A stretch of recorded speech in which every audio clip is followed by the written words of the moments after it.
Coin shop dealers come clean. Silver profits are too thin. Fed backs away, no cuts this year. We have data just came out today showing us silver is set to blow past that $30 range. In this video, I'll break this down and show you the issue is twofold. First, I was in my local coin shop yesterday afternoon, and there was another dealer there visiting my dealer that owns a shop, right?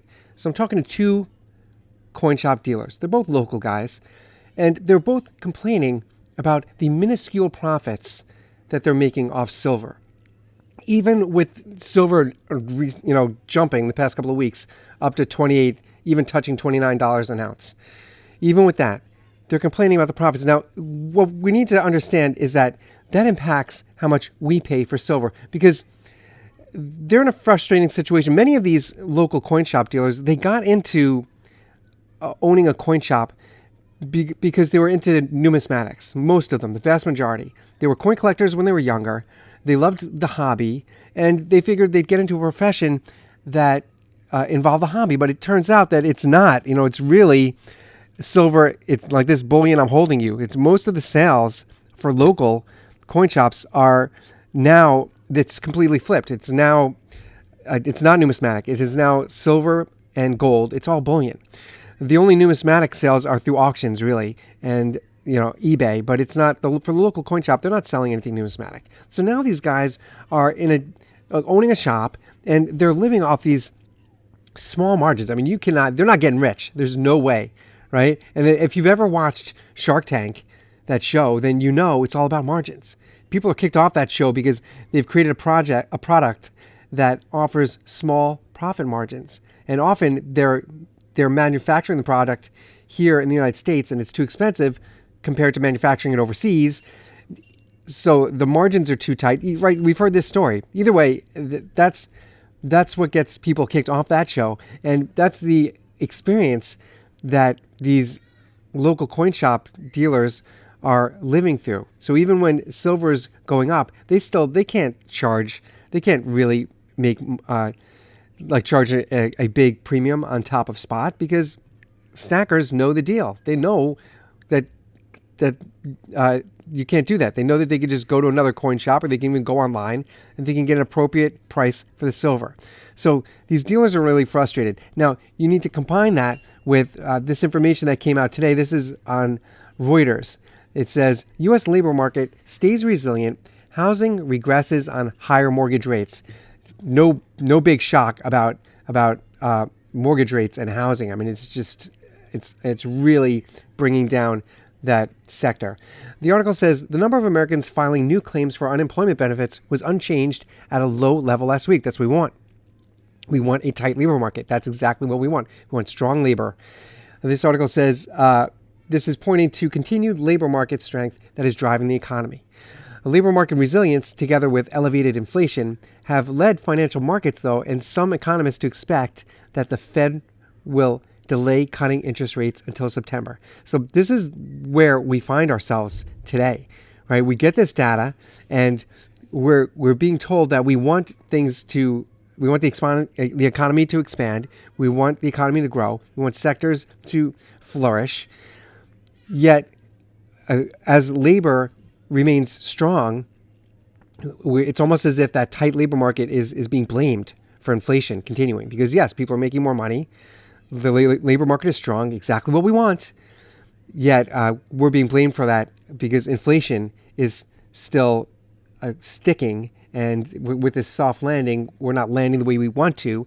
So therefore, the Fed can now use that against us, right? And say, well, we're not going to cut rates now because labor is tight and people are making good money. They're spending that money, and that's keeping prices high, and that's your cycle of inflation. So anywhere you turn with this game that we have regarding the Fed and cutting rates, there's always a way to spin it. It's incredible. There's always a way to spin it. When the Fed wants Wall Street to get a nice boost and get people investing, they make an announcement saying, oh, yeah, we're going to cut rates. Everything's great. Things are going exactly the way we want it. Wall Street responds immediately. This is what we saw. We lived through this 4 weeks ago. Or was it 5 weeks ago? We lived through this. Wall Street responds. Everybody's going in, all in on Wall Street. Wall Street's happy. And then the Fed wants to pull back. Oh, actually, what we really should be focusing on is we should be focusing on the expansion of manufacturing. Look at this data. Look how it's expanding. Well, it's not expanding how we really wanted it. So actually, you should turn and you should look at real estate. Well, it's now the middle of April, and real estate is not doing what it's supposed to do. And this article is telling us that the mortgage rates are so high that no one is going in to buy a home now with these rates. It's just enormous. Could you imagine going in on a 7% mortgage rate? I mean, it is just way too high. So as this uncertainty continues, people always turn to metals. They turn to these metals that I'm holding in my hand. This is what people turn to, and they will continue to turn to silver, pushing up that silver price.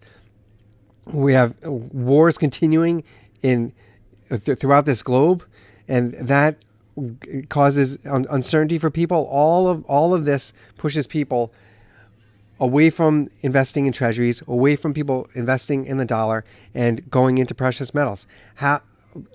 Even as we are seeing this flip-flopping back and forth with the Fed. Oh, yes, we're going to get cuts. No, actually, maybe the cuts will be September. Actually, no, it's probably going to be December. We'll just get one. It's the same in other countries. We're not just only hearing this here in the States.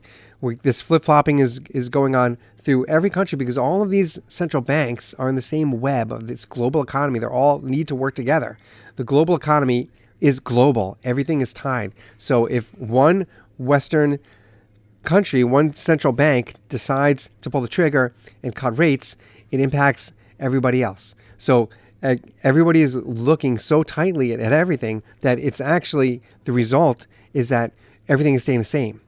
And everything is everyone is pushing these rate cuts back and back. Now, the other reason why we see silver continuing to be strong and easily pushing up and not having a correction like we thought is that silver and gold are performing in the opposite way that we expect regarding the dollar and treasuries, right? Treasuries have been strong. The dollar has been strong. And silver and gold are remaining strong. That just shows that when there's uncertainty, which we are clearly living through, all of this disruption of what we typically see in markets, all of this uncertainty, it causes people to turn away from what would be a traditional investment and go into metals. And that is what's keeping our silver price up and our gold price up. I absolutely see silver. By the way, if you're enjoying this video, please hit subscribe. It really helps get this information out there, and it really helps a lot. But I absolutely, my opinion, I'm just a silver stacker. I'm not a financial analyst or advisor. I see silver blowing into the $30, $31, $32 range. I absolutely see that going up. All of this data is heading that way for us.